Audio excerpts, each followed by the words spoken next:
Hello, enter అలవనికి పోతున్నావు? హ? రేపటి నుంచి ఉగాది పరాభవనోత్సవం అని చెప్పనా? ఏ చిచి, ఈ పదాలు పరువు పోవడాలు ఇవన్నీ మీలాంటి వాళ్ళకి రా. నాది మెయిన్ రాసి బ్రో. మందిసారి బాక్స్ బద్దలైపోయింది చూసావా? హ, ఆదాయం 14. లక్ష్మీదేవి ఎప్పుడు మా మా ఇంటి పక్కనే ఉంటుందిరా. నేను ఎప్పుడు డబ్బులు అన్నీ వేస్తుంటుంది ఈ సంవత్సరం అంతా. హ, నేను చెయ్యి ఎక్కడ పెడితే అక్కడ ఏటీఎం అనుకో ఈసారి. అందులో రాజపూజ్యం 7. కాదు 7, 7, ఐ మీన్ 7. ఓకే. అంటే ఏం తెలుసా, నేను రేపు ఒకవేళ ఆఫీస్లో నిద్రపోతున్నా, మా మేనేజర్ వచ్చి దుప్పటి కప్పుకొని వాట్ స్లీపింగ్ బ్యూటీ అని అంటాడు అనమాట. రేపు ఒకవేళ నేను పొద్దులో వెళ్ళి పడినా బయట జనాలు వచ్చి వావ్ ఏంట్రా అలా డైవ్ చేస్తావు అని అడుగుతారు. అది అది నా స్టాండర్డ్. ఇలాంటి చిల్లర చిల్లర రాసులతో నేను మాట్లాడతా. ఓకే.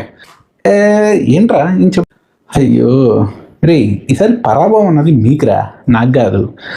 మై మిస్టేక్ గ్రహాలు పట్టుబట్లు పెట్టడం మర్చిపోయారు మీ రాశి వాళ్ళకి. ఓకేనా? అదే ఇప్పుడు పట్టుబట్లు పెడుతున్నారంట. గ్రహాలన్నీ బౌన్సర్స్ నాకు ఇప్పుడు, ప్రైవేట్ బౌన్సర్స్ వస్తున్నారు ఇప్పుడు. రాహు కేతు అందరూ వస్తున్నారు. యా పెడు, నాకు డబ్బులు వస్తున్నాయి. నోటిఫికేషన్ సౌండ్ రావట్లేదు. ఫోన్ కట్ చేయవచ్చే. వాట్ మ్యాన్, యూఆర్ మీన్ రాశి.